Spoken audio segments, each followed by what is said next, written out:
No começo, a escuridão.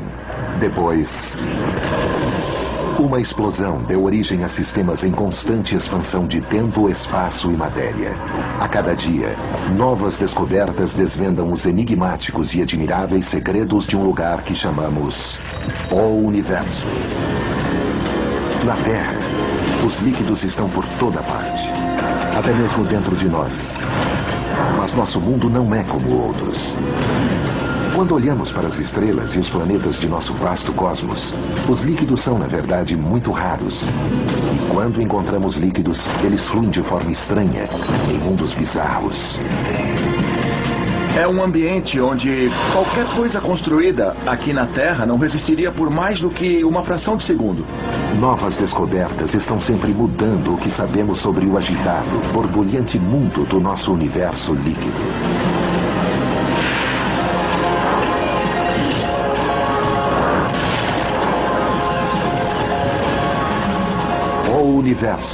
O universo líquido. Os líquidos cobrem quase 75% da superfície da Terra. Podemos observá-los brotando do solo ou caindo do céu. Nós os manipulamos para gerar energia para nossas cidades e abastecer nossas máquinas. Mas não é o que acontece na maior parte do universo. Os líquidos representam apenas uma pequena fração de toda a matéria. A maior parte do universo é composta por gases. Sejam gases interestelares, o gás por entre as estrelas, o gás de dentro das próprias estrelas ou das atmosferas dos planetas. As outras coisas que existem são materiais sólidos. Os planetas são feitos de matéria sólida, mas existe muito pouco líquido. E justamente o que é mais raro no universo é o que parece ser o mais importante.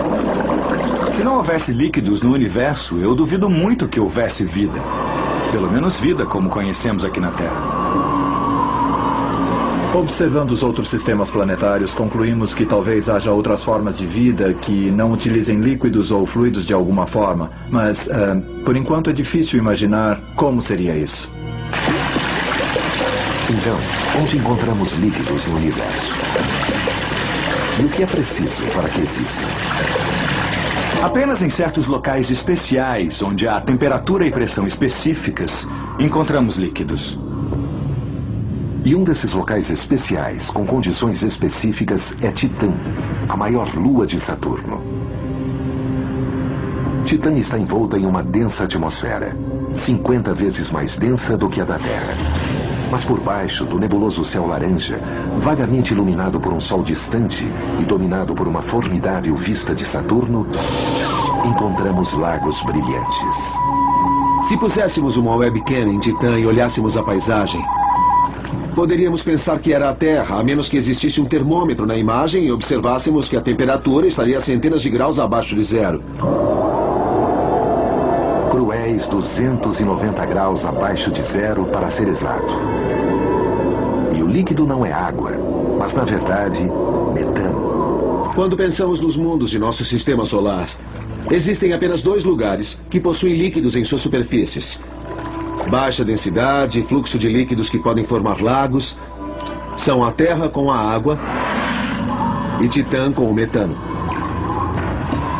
Mas como algo que na Terra é um gás, pode ser líquido em Titã? Titã não é como a Terra e a maior diferença está na temperatura. Titã está muito mais distante do Sol e recebe muito pouca energia, o que a torna um local muito frio. Isso significa que os mesmos elementos que temos na Terra se portam de maneira diferente em Titã. É possível imaginar uma cena assim em Titã. Mas o líquido no litoral é metano líquido. Um líquido cristalino. Talvez uma leve brisa, como a que existe hoje aqui, com pequenas ondas arrebentando. A substância esbranquiçada que chega ao litoral é gelo. É literalmente água congelada. É duro como pedra. Então, quando pensamos em pedra e água, consideramos o gelo como sendo a pedra e o metano o líquido. Obviamente, a uma temperatura tão baixa, a água se transforma em gelo sólido. Mas o estado em que qualquer matéria se apresenta, líquido, sólido ou gasoso, depende da forma como as moléculas individuais agrupadas em blocos interagem. Da mesma forma que um grupo de ovelhas responderá de formas diferentes, em condições diferentes.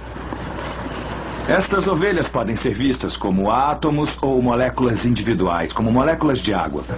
E assim como as moléculas de água, podem estar em estados diferentes. Por exemplo, agora elas estão todas juntas, não estão se movendo muito. Estão no cercado. Isso é como a água sólida, o gelo. Nos sólidos, as moléculas ficam cercadas pelo vizinho mais próximo. Não conseguem se movimentar muito.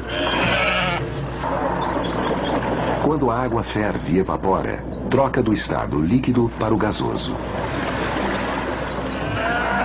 Nos gases, os componentes, átomos e moléculas estão todos vagando de forma caótica. E tendem a se mover mais rápido se a temperatura aumenta. E ovelhas passeando em campo aberto, livres para irem onde quiserem, não irão necessariamente ficar juntas. Podem ir em qualquer direção. Isso seria o estado gasoso das ovelhas. Estão distantes umas das outras e existe muito espaço entre elas. Sua movimentação é livre. Mas os líquidos, como a água, são mágicos. É o estado da matéria no limbo. Algo entre a rígida estrutura dos sólidos e a dispersão aleatória dos gases. Nos líquidos, os átomos ou moléculas são, de certa forma, forçados pelos vizinhos. Podem deixar um ou outro passar, mas tendem a fluir juntos. Quando as ovelhas estão no rebanho, são obrigadas pelo bando a manter o fluxo durante seu deslocamento. É isso que acontece com os líquidos. Uma ou outra pode até se desviar um pouquinho, mas basicamente não se afastam muito dos vizinhos. Permanecem juntas, todas seguem o fluxo, por assim dizer. Em Titã, as frígidas temperaturas mantêm as moléculas de metano juntas na forma líquida. Movem-se como ovelhas num rebanho. Na Terra, o metano é um gás, com suas moléculas flutuando livremente como essas ovelhas. Para transformá-lo em líquido de forma que as moléculas de metano fiquem como num rebanho, os cientistas precisam comprimi-las com uma pressão 300 vezes maior do que a da superfície da Terra. Uma das principais utilidades do metano na Terra é para o aquecimento e para cozinhar. Então, o metano é uma grande fonte de energia, seja para o aquecimento ou alguma forma de força de propulsão. O metano líquido é uma fonte de energia tão poderosa que a NASA o está testando como um novo combustível para foguetes. 3, 2, 1, lançar! Atualmente, as espaçonaves têm sido lançadas em órbita com o auxílio de tanques cheios de hidrogênio líquido. Por ser mais leve e mais denso do que o hidrogênio líquido, lançamentos feitos com metano podem ser muito mais baratos. E assim como o hidrogênio líquido, o metano líquido inflama rapidamente por causa da presença do oxigênio. Mas em Titã, devido à falta de oxigênio na atmosfera, o metano não é inflamável. Na Terra existe nitrogênio e oxigênio. Em Titã, nitrogênio e metano. É curioso que sejam os dois únicos mundos no sistema solar que possuem o nitrogênio como o gás dominante na atmosfera. Então, nesse sentido, Titã é nossa irmã. O oxigênio poderia ser um perigoso gás explosivo em Titã porque estaria cercado de metano. Assim como o metano é um perigoso gás explosivo na Terra porque está cercado por oxigênio. Em Titã, o metano líquido fica depositado em piscinas, algumas tão imensas quanto os grandes lagos. A zona dos lagos em Titã fica na região polar ao norte. Um enorme número de lagos. Vemos um lago ao sul. Não compreendemos por que os lagos se movem para o norte e um fica para trás ao sul.